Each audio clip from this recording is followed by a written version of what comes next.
how to access your tax documents from TurboTax. Start by opening your web browser and going to the official TurboTax website. Click the Sign In button at the top right and enter your login credentials. If you've forgotten your password, TurboTax has recovery options to help you regain access.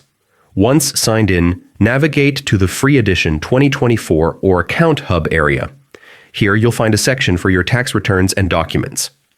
Select the year you need, and you'll see forms like your tax return, W-2s, and transcripts.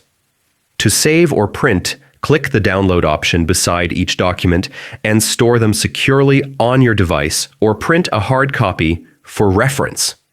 Finally, always log out when done, especially on shared computers, to keep your information safe. And that's it.